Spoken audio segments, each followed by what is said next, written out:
A part of me is glad is that I have like YouTube to keep me in check almost. Not that I would start doing awful shit if I wasn't a YouTuber, but the fact that there is this kind of like obvious moral lines that that it's not like, oh no, man, should I do that? No, it's not. They're like these unspoken guidelines and rules to like make sure you're not being an overstepping ass, it. right? Yeah, It really makes me cautious about how I come off to people and what I say to people. It makes me way more conscious about how I speak in a way that I think is, you know, the way I speak on live streams, the way I speak, you know, on the video is how I'll speak to most people in my life and how I go, you know, and I like that it's kind of taught me in a way to just, it sounds awful, right? But just give a shit about everything and pay attention, even if it is draining at times. It sounds awful. I'm like, yeah, YouTube taught me to be not an asshole. Like, but like, you know how some things you take for granted that you, when you're when you're an individual who isn't on like open person. Yeah.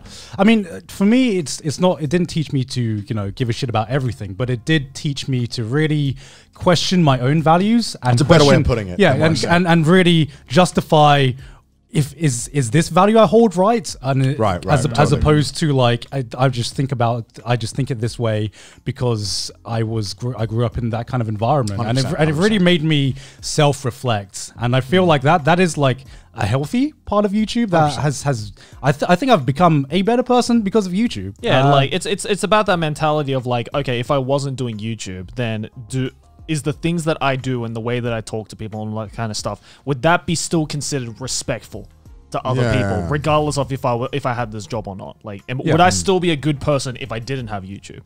And if the answer is yes, then I think you're following it right. If not, then if the answer is no. Yeah. Well, I mean, you know, look at all the douche tubers, right? Apparently, you can get away with that shit if you have a YouTube channel. I don't know. Do they get away with that shit though? Like, I mean, there's a reason why they have an audience. Are they like a borrowed time? Are they like a twit longer waiting to happen?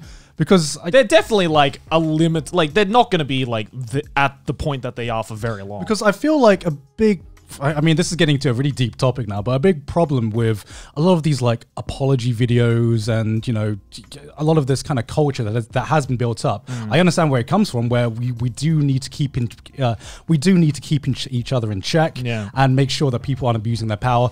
But a part of it just makes me feel like, man, people are just treating this like one big reality TV show. Yeah, it's not keeping each other check. We've just made it a modern Coliseum. We just gamified it basically. We've just you know, we can't kill each other. That's the best thing we can do is fucking get at each other's throats online. Yeah, like, which is why right now when I see an apology video or a twit longer, you know, like a lot of, like, as we said, we were taught to, you know, have to give a shit about this thing. But sometimes I see this and I'm like, I don't have the energy to give the shit, to care about this. This doesn't involve me. You know, sometimes it fucking sucks when I hear about, you know, some person in the community or in some community that I'm not even involved with doing, like, having like a 50 page dissertation breaking down every shitty thing they've done. And I'm like, I'm sorry that this happened, but at the same time, like, I don't have the energy to invest myself into this. Can someone literally give me a cliff notes of what's going on? And like,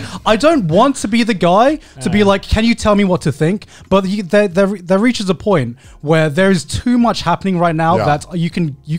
It's like sensory overload of drama. It's just like, at the end of the day, all I'm seeing is someone's getting fucking paid leave. That's all I'm seeing. Yeah. It's like, I have limited time, I have limited energy, and I want to be able to use it on shit I actually care about. Yeah. Like, I would like to care about every big scandal, every big thing that gets, you know, brought up on Twitter. And, you know, that logically, and if I think about it, that's what I want to value. But logistically, you can't care about this much shit. And I feel like a big problem right now is that this entire environment just feels like Big Brother, or this feels like a reality TV show where people care, but do they really care? Like, they get to a point where does this really involve me? Does this, you know, am I doing something right to society by getting involved with this, or am I just feeding the fumes and the fire and just making the environment more toxic than it is? If you have thick enough skin, nothing's stopping.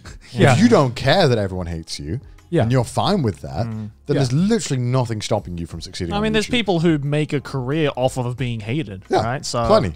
Yeah. So. I mean, it's one of the biggest examples is called Logan Paul. And one of, I can't remember who said this quote, but it was, you know, I think it was like Muhammad Ali or a boxer where they said something like, if people will pay to like, what was it? People will pay to watch you to shut you up. Yeah, people will pay to watch you get punched. Or Yeah, watch you get punched, Yeah. or watch you Something shut the fuck lines. up. Something along those yeah. lines. And man, Logan Paul has capitalized that to the max. I mean, I'll fucking admit, I got involved with whenever Logan Paul gets into a boxing match. I Who watched the doesn't? boxing Yeah. matches. Of course I did. I want to see Logan Paul get punched a bunch. Yeah. It's just funny, I mean, I don't really have anything personally against the guy, obviously, Yeah. but No. like, It's just fun entertainment. seeing two YouTubers smack each other in the face. This shit's funny as fuck. Yeah, exactly. I'd do that if the right target came up. I'm like, yo, how much money did he make? Put me in the ring. Give me some beef, please.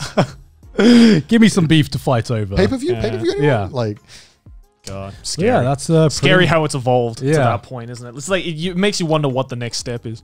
Like we're going back to where we started, where when reality is this entertaining, who the fuck needs TV? that's what I've been saying the whole time, Gone. Reality's always been more entertaining than Documentaries you over can't- movies. Yeah, man, you can't make this shit up, man. You can make up all these Harry Potters and Lord of the Rings. That's epic and all. I love those films, but you can't make up the weird shit that happens in real life. Yeah.